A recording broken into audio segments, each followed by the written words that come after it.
నమస్తే, నేను Vamshi. Welcome to news chips. ఇప్పటికే ఒక దేశం ఉగ్రవాదుల చేతిలో చిక్కిపోయింది. మరో దేశం కూడా ఉగ్రవాదుల చేతిలోకే వెళ్ళిపోయింది. ఇక మిలిషియా గ్రూపులు, ఇస్లామిస్ట్ తిరుగుబాటుదారులు చెలరేగిపోతున్నారు. సిరియాలోని రెండు అతిపెద్ద నగరం అలెప్పో, సనా, హమా సిటీలను పూర్తిగా తమ ఆధీనంలోకి తెచ్చేసుకున్నారు. తాజాగా హోమ్స్ సిటీ పైన పట్టు సాధించారు. పలు రీజియన్లు ప్రభుత్వం నుంచి కూడా చేజారిపోయినట్టు తెలుస్తుంది. అవన్నీ కూడా తిరుగుబాటుదారుల నియంత్రణలోకి వెళ్ళిపోయి, ఒక రకంగా చెప్పాలంటే అక్కడ తుపాకీ రాజ్యం నడుస్తుంది. తుపాకీ నీడలో పాలన కొనసాగుతుంది. టర్కీ మద్దతుతో మిలిషియా గ్రూపులు, ఇస్లామిస్ట్ తిరుగుబాటుదారులు చెలరేగుతున్నారు.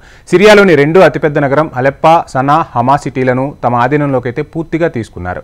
ఇక చాలా కీలకమైన పట్టణాలను కూడా స్వాధీనం చేసుకున్నారు. ప్రభుత్వ ఆస్తులు కూడా వాళ్ళ చేతుల్లోకి వెళ్ళిపోయిన పరిస్థితులు కనిపిస్తున్నాయి. పూర్తిగా వాళ్ళ నియంత్రణలోకి దేశమే వెళ్ళిపోయిందన్నట్టుగా తయారైపోయింది.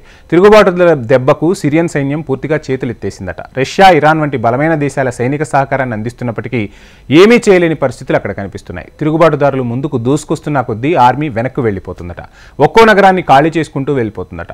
హమ్స్, హమా, సనా వంటి నగరాల్లో ఏర్పాటు చేసిన బషర్ అలీ అసాద్ విగ్రహాలను తిరుగుబాటుదారులు ఎక్కడికక్కడ కూల్చివేస్తున్నారు. తాళ్లతో కట్టి నడి రోడ్డు మీద ఈడ్చుకుంటూ వెళ్తున్న దృశ్యాలు కనిపిస్తున్నాయి. తమ సొంత పతాకాన్ని కూడా రెపరెపలాడిస్తున్నారు. ఇక అక్కడి ప్రభుత్వ భవనాలు, ఇతర కార్యాలయాలపై ఆ జెండాను కూడా ఎగరవేస్తున్నారు.